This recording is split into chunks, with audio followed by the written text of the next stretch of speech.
The ancient Miss Transmigrates into a CEO's wife. Chapter 5. Zheng, let grandma hold you for a bit. Shen Yin did not recognize this person, but she observed that this person had an air of nobility about her. She called herself grandma. Could she be Xu Shuhei's mother? Just as she was at a loss, Aunt Song came over. It's Mrs. Xu, we should head back now. Aunt Song said.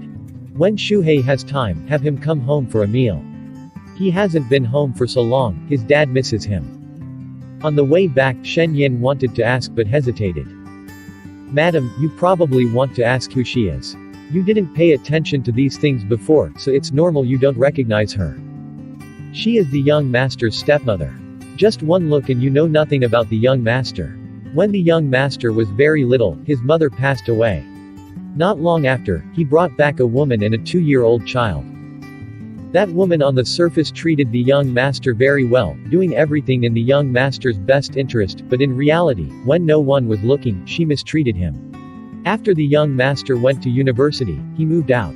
Using the little savings left by his mother, he started his business and endured a lot before becoming as successful as he is today. How does Aunt Song know so clearly? Shen Yin asked curiously. I used to work in their household. His mother treated me very well. After she passed, I worked there for another 2 years.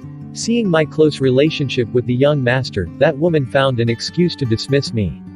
This time, right after you married the young master, he hired me back. Aunt Song continued explaining. That woman is no good. Avoid her when you see her in the future.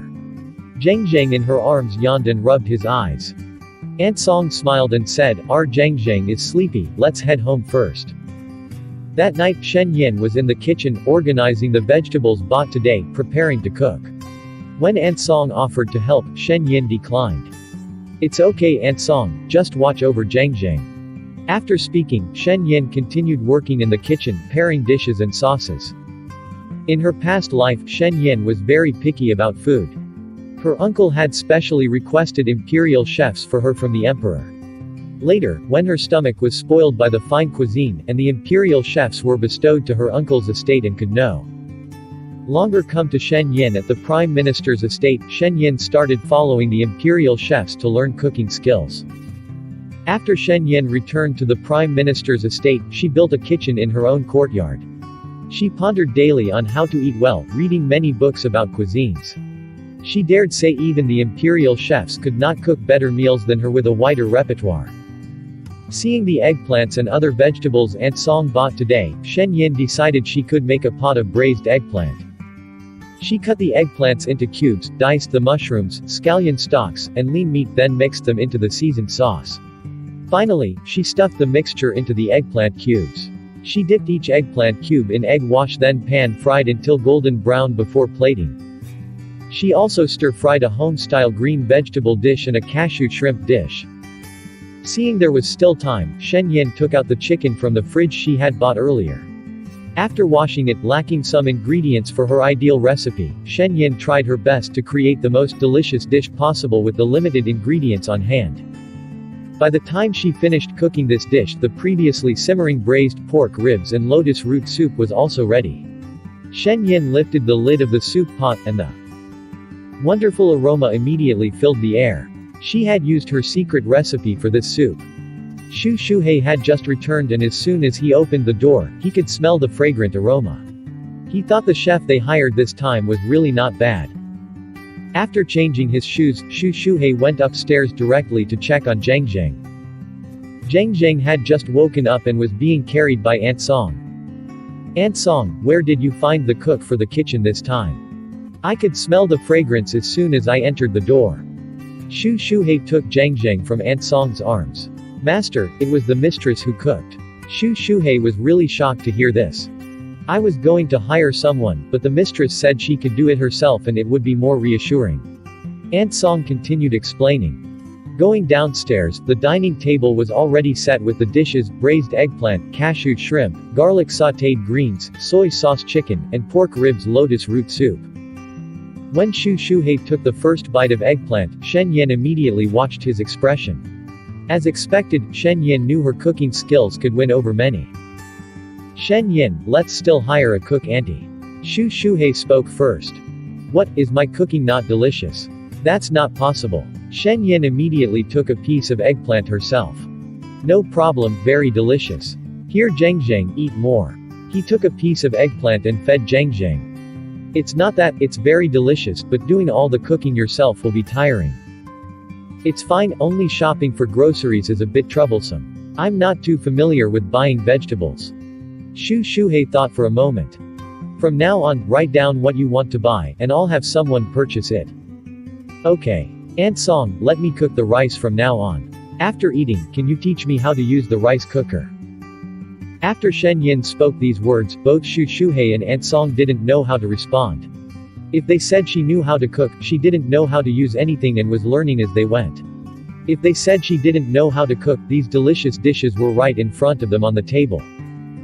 Aunt Song, Xu Shuhei, and even Zhang Zhang all ate a lot more than usual this meal. It was probably the most delicious and tasty meal they've had in many years.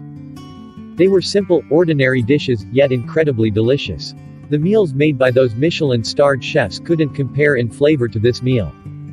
Office. Xu Shuhei called Assistant Lu in. Assistant Lu, transfer 5% of the shares to my wife. Assistant Lu was stunned for a moment. Transfer to the mistress. Yes. Do as I said. Then boss, the lunch you booked as usual. Or the cafeteria. Xu Shuhei looked at the time, it was 11 a.m. I'm going home. He took the car keys and left the office, leaving Assistant Lu in disorder behind him. As soon as Xu Shuhei entered the door, he saw Aunt Song coming over. Master, there's something I forgot to tell you yesterday. The mistress and I saw Yang Kui at the supermarket. She didn't say anything, did she? She wanted to hold Zhang Zhang but I didn't allow it. Avoid her if you see her in the future. Where is the mistress? Cooking in the kitchen. After changing shoes, Xu Shuhei walked to the kitchen door. Shen Yin was gradually getting used to this body. Lately there were often flashes of scenes surfacing in her mind. Fragments of the original host's memories. Having these memories made her understand the original host and this world much better. The original Shen Yin did not live in this country. She studied abroad in France and also cooked for herself there. With these memories, Shen Yin was no longer worried about exposing herself. 4 dishes with 1 soup. When Shen Yin brought the dishes to the dining room, she saw Xu Shuhei and was surprised. She didn't expect him to come home for lunch, so there may not be enough rice. You're back. Shen Yin greeted him. You guys eat first, Shen Yin said and went back to the kitchen to cook some noodles. At the dining table, they were all waiting for her. Zhang Zhang shook his little spoon, mouth babbling, eat. Eat. Crab stuffed orange, honey tofu, fish soup, pan-fried taro, and black chicken with red date soup. A table full of appetizing dishes. Shen Yin brought out a bowl of noodles and set it on the table. Mistress, how could I have forgotten, I'm really getting old, mind not working well. Fortunately the mistress cooked noodles, otherwise there wouldn't have been enough rice. Aunt Song blamed herself. The noodles looked perfectly cooked, with ample ingredients mixed in. Shen Yin had used her special homemade seasoning, and cooked it in chicken broth, emitting a tempting aroma that seduced the others. Does Zhang Zhang want to eat noodles? Seeing Zhang Zhang's impatient little hands, Shen Yin asked aloud. Zhang Zhang's expression and actions clearly showed his anticipation. Shen Yin used chopsticks to place some noodles from the bowl into Zhang Zhang's small bowl, then spooned in some soup. Zhang Zhang immediately started eating eagerly. You eat the rest of the noodles. Shen Yin placed the bowl in front of Xu Shuhei. Looking at the table of dishes, especially the crab stuffed orange, Xu Shuhei knew they were complex to make. The dishes were delicious. Zhang Zhang ate a lot of crab and kept asking for more, but was stopped by Shen Yin. Zhang Zhang, too much crab is not good for you. Have some fish instead. Shen Yin scooped some fish soup into Zhang Zhang's small plate. Despite being 4 dishes and 1 soup, everything was finished. Partly because it was truly tasty that Aunt Song and Xu Shuhei ate a lot, and partly because Shen Yin's judgment on portions was perfect. After the meal, Xu Shuhei finally could not resist asking, Shen Yin, did you study cooking before? Shen Yin had already prepared her response. When I studied abroad, I cooked for myself. Since I love eating, I taught myself and read many books. The food was very delicious, thank you for your hard work. If there is anything you need to buy, just let me know and I'll arrange for someone to go buy it, Ansong said while standing to the side, revealing a gratified smile. Sir, there are some things I want to discuss with you. Ansong, just go ahead and say it directly, and keep calling me Shui. You told me to call you Shui before, but I just can't get used to changing it. Sir, I've been wanting to talk to you about this matter for a while now.